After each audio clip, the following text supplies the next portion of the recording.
Na-hulicam ang pagpangholdap sa usa ka individual sa usa ka apartelle sa Purok Adelva, San Pedro, Pagadian City alas 4 sa kadlawon sa milabayng adlaw. Nakatutok si John Paul Siniel. Sa unang CCTV footage, makita ang upat ka sospek na nakatindog sulod sa compound sa Apartelle nga daw nanayming lamang sa pagsulod sa Apartelle. Pipila ka segundo ang milabay. Usa-usa na nga misulod ang tulo ka sospek samtang nagpabilin ang usa sa gawas aron mahimong lookout.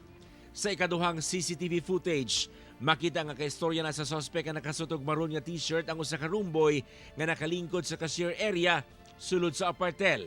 Dihang kalit nga miabot ang laing duha nini kakauban, diin ang usa nila nakakalo, samtang ang usa nakahukas og sanina nga nakapurong pa.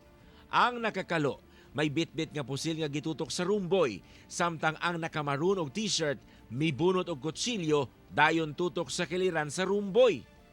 Ang sospek nga nakahukas o nakapurong mao'y milimas sa mga salapi nga nakabutang sa drawer diin nakalingkod ang roomboy. Bisan ang cellphone nga ilang nakita, ila usab gisikwat.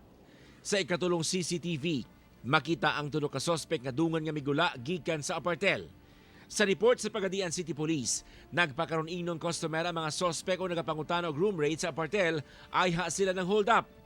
Kapin kun kulang 2,000 ka pesos nga cash ang nasikwat sa mga sospek, lakip na niini ang kwarta sa roomboy.